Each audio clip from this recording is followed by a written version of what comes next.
አክብሮታይ ሰላምታችን በያላችሁበት ይድረስ የተወደዳችሁ የኢትዮ ፎረም ቤተሰቦች እነሆ የዕለቱን ዘገባዎቻችንን ከዚህ እንደሚከተለው ማቅረብ ጀመርን። አበይት ነጥቦቹን በቅድሚያ የጠቅላይ ሚኒስትር አብይ አህመድ የአውሮፓ ጉዞ ቀጥሏል። ከአዲሱ ሊቀ ጳጳስ ጋር ምክክር ማድረጋቸውና ስለ ሰላም መነጋገራቸውንም ጠቅሷል። ይህንን የተመለከተ ሰፋ ያለ መረጃ ይዘናል። በአማራ ክልል በተለያዩ አካባቢዎች አዳዲስ ውጊያዎች መከፈታቸው ተሰማ። የፋኖ አመራሩ በአንድ ቀጠና ብቻ በሳምንት ውስጥ ወደ 200 የሚጠጉ የመንግስት ኃይሎች ተቀላቅለውናል ብለዋል። የመከላከያ ሰራዊቱ የሁለት ወራት ያለውን ዘመቻ መክፈቱም የሚታወቅ ነው። የምታደምጡት መረጃ ነው። ከኤርትራ መንግስት ጋር በተደረገ ድርድር ለ4 ዓመታት ተዘግቶ የነበረው መንገድ መከፈቱ ተነገረም። ይህ የተገለጸው የሻዕቢያ ጦር ከወረራቸው የትግራይ ግዛቶች ለቋል የሚለው መረጃ የተሳሳተ መሆኑ ከተነገረ በኋላ ነው። ተጨማሪውን ይዘናል። አቶ ጌታቸው ረዳ በህገወጥ የሰዎች ዝውውር የወነጀሏቸው የትግራይ ሰራዊት አመራር ምላሽ ሰጥቷል። ወታደራዊ አዛዡ ስለ ድብቅ እስር ቤቶች ክስ አሁን ወደ ውጭ ስለወጡበት ምክንያት ወደ ትግራይም ስለመመለስም ተናግሯል። ሰሙታላችሁ። የፖለቲካ ምህዳሩን ሙሉ በሙሉ የመዝጋት የኋልዮሽ እርምጃ ላይ ነን ሲሉ የፓርላማ አባሉ ገለጹ። ይህን ያሉት ላለፉት 30 ዓመታት ሳይከለከል የቆየው ሪፖርተር ጋዜጣም በብልጽግናው ዘመን ፓርላማ ገብቶ እንዳይዘግብ መከልከሉን ተከትሎ ነው። ሌላኛው መረጃችን ነው። ሰሜን ኮሪያ የገነባቸው የጦር መርከብ በመክሸፉ ከፍተኛ ባለስልጣኖቿን አሰረች። ኪም ጆንግ ኡን ክስተቱን ክብርና ኩራታችንን በእጅጉ የጎዳይ ወንጀል ድርጊት ብለውታል። የተወደዳችሁ የኢትዮ ፎረም ቤተሰቦች አብራችሁን ስትቆዩ እነዚህን እና ሌሎችን መረጃዎችን ታደምጣላችሁ። መልካም ቆይታ ይሆንላችሁ።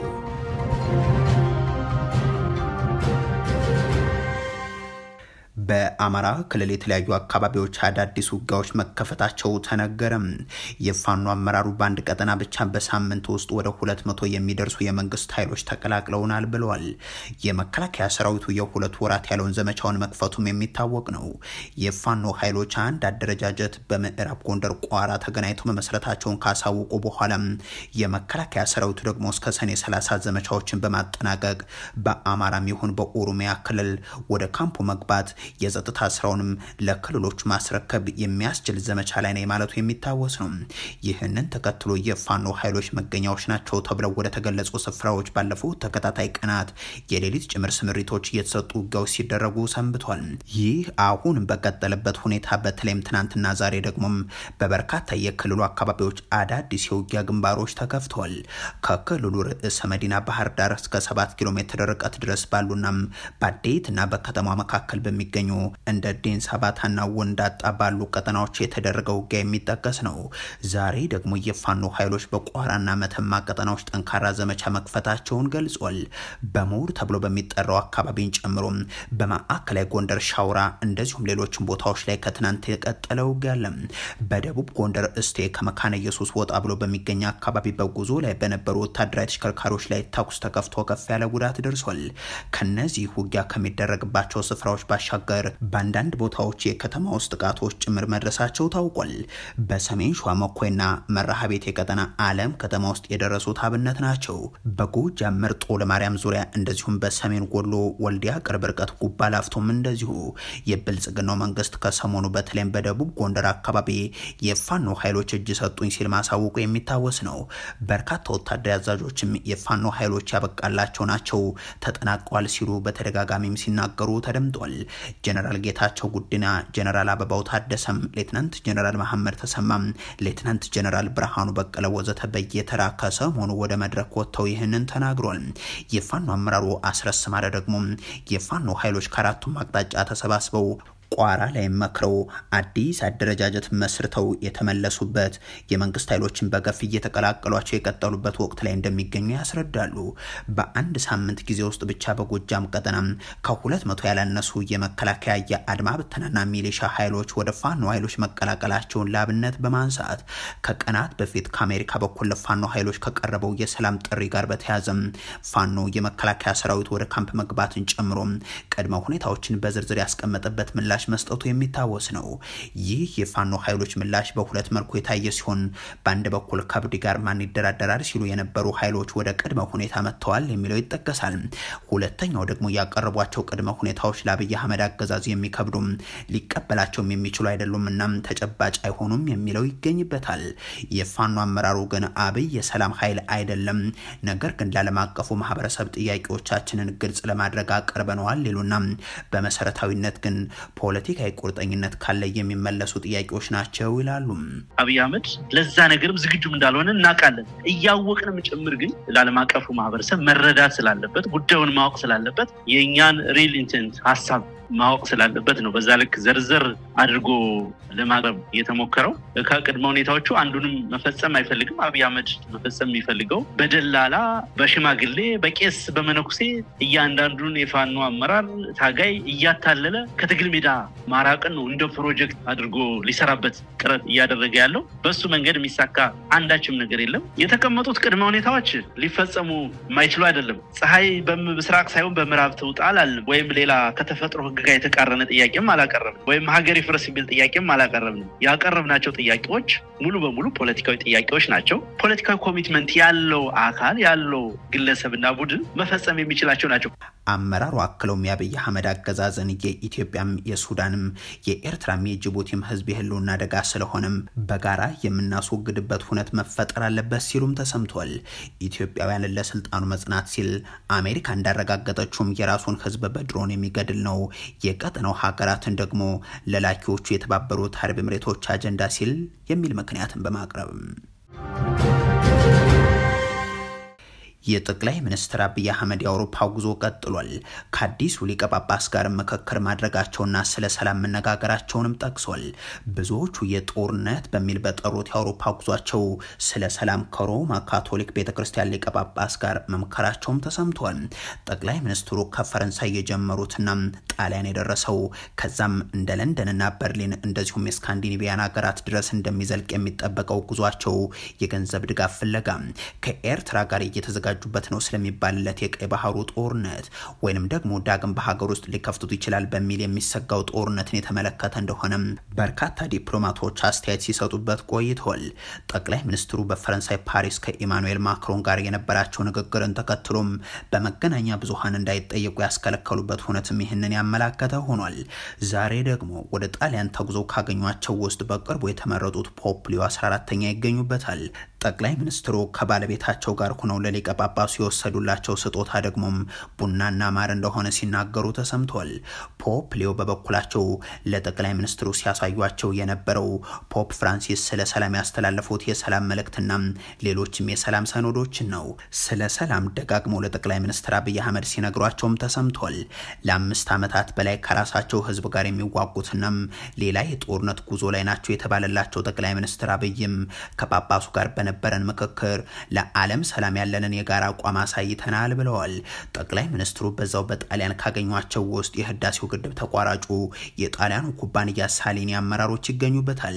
65% ግንባታው በ7 ዓመት ውስጥ ተጠናቆ የተረከቡትን የህዳሴውን ግድብ ቀሪውን 35% በ7 ዓመት ውስጥ ማጠናቀቅ ያልቻሉት ጠቅላይ ሚኒስትሩ ግድቡ በሚቀጥለው ዓመት መጀመሪያ በድምቀት እንደሚመረቅ ማሳወቃቸው የሚታወስ ነው። በ2018 መጀመሪያ ሳይሆን በ2015 መጀመሪያ የግድቡን ሪባን ቆርጣለሁ የሚል ቃል ገብተው እንደነበር ግልብ ይሏል። የሆነው ሆኖ ጠቅላይ ሚኒስትሩ ወደ አውሮፓ የተለያዩ ሀገራት ይዘውት የተጓዙት አጀንዳ የቀይ ባህር ይገባናል ወቁልን አጀንዳ እንደሆነም ይታመናል። እሳቸው በዚህ ጉዞ ላይ በሚገኙበት በዚህ ወቅት በአዲስ አበባ የሚገኙት አማካሪዎቻቸው ደግሞ ቀይ ባህር ግድ ነው እያሉ ናቸው። የብሔራዊ ደህንነት አማካሪያቸው ቀና ያደታ ደግሞ አንዱ ይሆናሉ።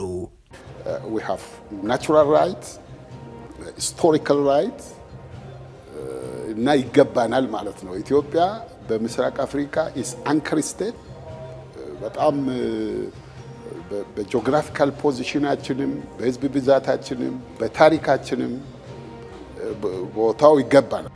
ከኤርትራ መንግስት ጋር በተደረገ ድርድር ለ4 ዓመታት ተዘግቶ የነበረው መንገድ መከፈቱ ተሰማ። ይህ የተገለጸው የሻዕቢያ ጦር ከወረራቸው የትግራይ ግዛቶች ለቋል የሚለው መረጃ የተሳሳተ መሆኑ ከተነገረ በኋላ ነው። በቅርቡ የኤርትራ ጦር በብልጽግና ተጋብዞ ገብቶ ሁሉንም አይነት ጥፋት ባደረሰበት የትግራይ ጦርነት ወቅት ተቆጣጥሯቸው የቆዩ አንዳንድ አካባቢዎችን ለቆ ወጥቷል የሚል መረጃ በስፋት ሲሰራጭ እንደነበር የሚታወቅ ነው። ይሁን እንጂ የነዚህ የተወረሩ አካባቢዎች ነዋሪዎች የኤርትራ ሰራዊት ቦታዎችን ለቆ ወጥቷል በሚል የሚናፈሰው መረጃ ፍጹም ሐሰት ስለመሆኑ መልሷል። የኤርትራ ሰራዊት አሁንም በኢትዮጵያ ትግራይ ክልል ምስራቃዊ ዞን በድንበር ላይ የሚገኙ የሁለት ወረዳ 8 ቀበሌዎችና 2 ከተሞችን ላለፉት 4 ዓመታት ሙሉ በሙሉ በኃይል ይዞ ይገኛል ሲሉ ማረጋግጧል። የትግራይ የመገናኛ ብዙሃን ያነጋገሯቸው የጉሎ መህዳ ወረዳ፣ ዛላምበሳ ከተማ፣ ማርታ፣ አዲስ ዓለም፣ አዲስ ተስፋ፣ ሰበያ የተባሉ ቀበሌዎች እንደዚሁም የሸዊት ለምለም ቀበሌ አንዲት መንደር ላለፉት 4 ዓመታት በኤርትራ ሰራዊት ቁጥጥር ስር እንደሚገኙ ተናግሯል። በተጨማሪም የኢሮብ ወረዳ አሊተና ከተማም፣ ወራአትለ፣ እንዳልጌዳ፣ አገረ ሎህማ የተባሉ ቀበሌዎች አሁንም በኤርትራ ሰራዊት እንደተያዙ ናቸው። ይሁን እንጂ በአንዳንድ ስፍራዎች ከኤርትራ ጋር የሚያገናኙ ኬላዎች መነሳታቸውን ገልጸው ነበር። አሁን ደግሞ በሻዕቢያ ወረራ ውስጥ በሚገኙ አካባቢዎች ተዘግተው ከቆዩ መንገዶች ውስጥ አንዱ መከፈቱ ተነግሯል። የዛላምበሳ ኢሮብ መንገድ የአሲምባ ፓርቲው ዶሬ አስገዶም እንደገለጹት ከሆነ ይህ ለ4 ዓመታት ተዘግቶ የነበረ መንገድ ክፍት ሆኗል። ከኤርትራ መንግስትና ከሰራዊቱ አመራሮች ጋር በተደረገ ድርድር ከዓመታት በኋላ መንገዱን ልባት እንዲያገኝ ሆኗል ሲሉም ገልጿል። ሻዕቢያ ኢሮብን ተቆጣጥሮ ወታደራዊ ምልመላ ጭምር ሲያደርግ እንደነበር የሚታወቅ ሲሆን ዛላምበሳን ደግሞ ሙሉ በሙሉ የኢትዮጵያ ወታደሮች ለቀው የወጡት ባሳለፍነው ነሐሴ ወር መጨረሻ እንደነበር የሚዘነጋ አይሆንም። አቶ ጌታቸው ረዳ በህገወጥ የሰዎች ዝውውር የወነጀሏቸው የትግራይ ሰራዊት አመራር ምላሽ ሰጥቷል። ወታደራዊ አዛዡ ስለ ድብቅ እስር ቤቶች ክስ አሁንም ወደ ውጭ ስለወጡበት ምክንያትና ወደ ትግራይ ስለመመለስም ተናግሯል። አቶ ጌታቸው በብልጽግናው ልሳናት በቅርቡ ቀርበው የትግራይ አመራሮችን ስም እየጠቀሱ ከህገወጥ የሰዎች ዝውውርና ሌሎች የወንጀል ተግባራት ጋር እያያያዙ አቅርበው ነበር። አቶ ጌታቸው ረዳ በቃለ ምልልሳቸው ላይ በስም ጠቅሰው የወነጀሏቸው 3ቱ አመራሮችም ብርጋዴር ጀነራል መግባይ ኃይለ፣ ብርጋዴር ጀነራል ኃይለ ስላሴ ግርማይና ኮሎኔል ተወልደ ገብረትንሳኤ ናቸው። ከቴሌቪዥን ቃለ ምልልሱ በተጨማሪ በማህበራዊ ሚዲያው በሳቸው በኩል ተበተነ የተባለው ባለ 66 ገጽ ሰነድ ላይም ከተጠቀሱት ውስጥ የትግራይ ኃይሎች የመረጃ መምሪያ ኃላፊ የነበሩት ኮሎኔል ተወልደ ገብረትንሳኤ ይገኙበታል። በእርግጥ የአቶ ጌታቸው ማብራሪያና ሰነድን በተመለከተም የክልሉ ጊዜያዊ አስተዳደር ፕሬዝዳንት ጽህፈት ቤት የሚሆን የሰላምና ጸጥታ ጽህፈት ቤቱ ውድቅ አድርገው መግለጫ ሰጥተው ነበር። አሁን በጉዳዩ ላይ በቢቢሲ ትግርኛ በኩል ምላሽ የሰጡት ኮሎኔል ተወልደም እኔ በእንደዚህ አይነት ህገወጥ ተግባር ሊያሳትፍ የሚችል ስነ ምግባርም የሆነ ስብና የለኝም ሲሉ ተሰምቷል። ኮሎኔል ተወልደ ፈጽሞታል የተባለው ህገወጥ የሰዎች ዝውውር በህግና በስርዓት ተጣርቶ እጀ በህገወጡ ስራ ውስጥ ከተገኘ ለመቀጣት የሚያስፈራኝ ነገር የለም ሲሉ ማክሏል። አቶ ጌታቸው ረዳ ፕሬዝዳንት በነበሩበት ጊዜም በማህበራዊ ሚዲያ በኩል ስሜን ሲያጠለሹ ቆይቷል ያሉት ኮሎኔሉ በወቅቱ ጉዳዩን በሚመለከት ጠይቄው ነበር ሲሉ ይናገሩና ለማህበራዊ ሚዲያ አንቂዎች ችግር የለውም ራሴ ምላሽ እሰጣቸዋለሁ እያለ ሲያታልለን ቆይቷል ሲሉም ተሰምቷል። አቶ ጌታቸው ረዳ ጊዜ አስተዳደሩ ፕሬዝዳንት በነበሩበት ወቅት ድብቅ እስር ቤቶች እንዳሏቸው የሚያመላክት ክስ አቀርበውባቸው እንደነበር ኮሎኔሉ ያስታውሱናም በዛ ስብሰባ ላይ የተጠቀሱ ድብቅ እስር ቤቶች የት ነው ያሉት፣ እነማንስ ናቸው የታሰሩት የሚል ጥያቄ ቀርቦ እንደነበር ጠቅሰው ይህንን ጉዳይ በሚዲያ ላይ ወጥቼ መናገር የተሳስቻለሁ ሲል አቶ ጌታቸው መናገሩን የህወሓትም ይሁን የሰራዊቱ አዛዦች ያውቃሉ ሲሉም ነው የገለጹት። አቶ ጌታቸው ከሰሞኑ ከፋና ጋር ባደረጉት ቃለ ምልልስ ላይ በህገወጥ የሰዎች ዝውውር ላይ የተሰማሩ ሰዎች የውጭ አካውንት ከፍተው በሺዎች የሚቆጠሩ ሰዎችን እያገቱ ኤርትራውያንን የሚሸጡ የትግራይ ሰራዊት አመራሮች እንደነበሩ ሲናገሩ ተደምጠው ነበር። ኮሎኔል ተወልደም በማህበራዊ ሚዲያ ላይ ስለተሰራጨው ሰነድናም በእርሳቸው ላይ ስለቀረበው ወንጀላ ዝርዝር መረጃ እንደሌላቸው፣ ነገር ግን እስካሁን ድረስ በእርሳቸውም ሆነ በስራቸው በነበሩ ሌሎች ባልደረቦች ላይ የቀረበ አንዳችም ክስ እንደሌለ ገልጿል። አክለውም በትግራይ ህገወጥ የሰዎች ዝውውር እንዳለ ታምኖ በፕሬዝዳንት ታደሰ የተቋቋመ ኮሚቴ ይህንኑ ህገወጥ ድርጊት ለማጣራት ስራ ላይ እንደነበር አውቃለሁ ብለዋል። በኔ ስር የነበረች ጸረ መረጃ የምትባል ክፍል ከዚህ ጋር በተያያዘም በስህተት ታግዳ ነበር። ያ ኮሚቴ ባጣራው መሰረት ይቅርታ ተጠይቀን ስሯን መቀጠሏን አውቃለሁ ብለዋል። እንደ አንድ ከፍተኛ የጸጥታ ኃላፊ ጉዳይ በቀጥታ የሚመለከተው እርሳቸውን እንደሆነ የተጠየቁት ኮሎኔል ተወልደም ኤርትራውያንና የታዳጊ የትግራይ ሴቶችን ወደ አረብ ሀገር ወስዳቸዋለሁ በሚል የተለያዩ ህገወጥ ተግባራት እንደሚፈጸም ለሚመ ለሚመለከተው የመንግስት አካል አጥንቻ አቅርብ ያለው በዛ ጥናት መሰረት ኤርትራውያንን አግተው ገንዘብ የተቀበሉ ሰዎች እንዲያዙ አድርገናል። ይህንን ከትግራይ ክልል ፖሊስ ማረጋገጥ ይቻላል ሲሉም ተሰምተዋል። ኮሎኔል ተወልደ ከጣቢያው ጋር ባደረጉት ቆይታ ከጠቅላይ ሚኒስትሩ ጋር የሚተዋወቁት በኢትዮ ኤርትራ ጦርነት ወቅት ባድመ ግንባር በአንድ ክፍል ውስጥ አመራር ሆነው እንደሆነ አስታውሰው ለዛን ወታደር ያሁኑ ጠቅላይ ሚኒስትር አብይ ከፍተኛ ድብደባ ሲፈጸም ቶሎ በልና ምሽግ ውስጥ ግባ ካሏቸው በኋላ ምሽግ ውስጥ ያልነበሩት ሌሎች 7 አባላት መገደላቸውን በዛ ሁኔታም ያሁኑን ጠቅላይ ሚኒስትር ህይወታቸውን እንደታደጉ አስታውሷል። የትግራዩ ጦርነት ተቀስቅሶ የኤርትራና የኢትዮጵያ ሰራዊት ሽረ እንዳስላሴን በተቆጣጠሩ ማግስት ኮሎኔሉ የነበራቸው ባለ 3 ኮከብ ሆቴል እንደወደመባቸው አንስተው ሆቴሉን ማን እንዳወደመው በግል ያጠራውት ነገር የለም። ቢሆንም ግን ሆቴሉ የወደመበት ሁኔታ ተኩስ ባልነበረበትና ሌሊት ሰው በተኛበት አጋጣሚ መሆኑን እንደሚያውቁ ተናግሯል። ከዚህ በተጨማሪም በጦርነቱ ወቅት በኤርትራ ወታደሮች እናታቸው ትንኮሳ እንደደረሰባቸውና የታላቅ ወንድማቸው ልጅም ምሰሶ ላይ ታንቆ መገደሉን ገልጿል። ኮሎኔል ተወልደ በአሁኑ ጊዜ ቤተሰቦቻቸውን ለመጠየቅ ከሀገር ውጭ መሆናቸውን ገልጸው ጉዳያቸውን ሲጨርሱ ወደ ሀገር ቤት እንደሚመለሱም ነው ለቢቢሲ ያስረዱት። የፖለቲካ ምህዳሩን ሙሉ በሙሉ የመዝጋት የኋልዮሽ እርምጃ ላይ ነን ሲሉ የፓርላማ አባሉ ተናገሩ። ይህንን ያሉት ላለፉት 30 ዓመታት ሳይከለከል የቆየው ሪፖርተር ጋዜጣም በብልጽግናው ዘመን ፓርላማ ገብቶ እንዳይዘግብ መከልከሉን ተከትሎ ነው። በርግጥ አገዛዙ የጨለማው ዘመን እያለ በሚያውጀው ጊዜ እንኳን ይሰሩ የነበሩ የሚዲያ ተቋማት እንዲዘጉም የሀገሪቱ የሚዲያ ነጻነት በእጅጉ እንዲያሽቆለቁል ጋዜጠኞች እንዲሳደዱ እንዲታሰሩ ከስራ እንዲወጡ ማድረጉ የአደባባይ ሀቅ ነው።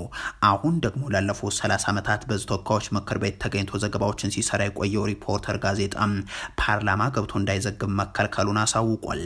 ጋዜጣው ክልከላው የተጣለበት ግልጽ ባልሆነና ባልታወቀ ምክንያት መሆኑንም ነው የገለጸው። ከሚያዝያ 6 ጀምሮ ምንም አይነት ምክንያት ሳይኖር ወይንም በፓርላማው በይፋ ሳይገለጽ ከበር ላይ በጥበቃ ሰራተኞች ሪፖርተር እንዳይገባ ተብሏል በሚል ዘጋቢዎቹ እንዳይገቡ መከልከላቸውን ይፋ አድርጓል። ይህንን ተከትሎ የተወካዮች ምክር ቤት አባሉ ደሳሌ ጫኔም ከሰሞኑ ፓርላማው እንደ ሪፖርተር አይነት ሚዲያዎችን ከመከልከሉም በላይ በቀጥታ በምክር ቤቱ የፌስቡክ እና የዩቲዩብ ገጾች ላይ ተላለፉ የነበሩ የምክር ቤቱ ጉባኤዎች የአስረጆችና የህዝብ አስተያየት ማዳመጫ መድረኮችና ስብሰባዎቻችን የቀጥታ ስርጭቶቻቸው እንዲቆሙ ተደርጓል ሲሉ አረጋግጧል። የምክር ቤቱን ስብሰባዎች የቀጥታ ስርጭት ማቆምና የገለልተኛ ሚዲያ ተደራሽነትን መገደብ በየቀኑ እየጠበበ የሄደው የፖለቲካ ምህዳር ሙሉ በሙሉ እንደመዝጋት የሚወሰድ የኋልዮሽ እርምጃ ነው ብለውታል። እንደ ሪፖርተር አይነት የግል ሚዲያዎችን በመከልከል ገለልተኛ ድምጾችን በማፈን ለገዢው ፓርቲ አፋሽ አጎንባሽ የሆኑ የመንግስት ሚዲያዎችን በብቸኝነት የምክር ቤቱን የውሎ ዘገባዎች እንዲዘግቡ ማድረግ የህዝቡን ስነ መንግስት አሰራሮች መረጃ እንዳያገኝ የሚያደርግ የተጠያቂነት መርህና የህገ መንግስቱን መንፈስ የሚጻረር ነው ሲሉም አንስተዋል። ሰሜን ኮሪያ የሀገሪቱ መሪ ኪም ጆንግ ኡን ባስቆጣው የአዲሱ የጦር መርከብ ክሽፈት ምክንያት 4 ባለስልጣናትን አሰረች።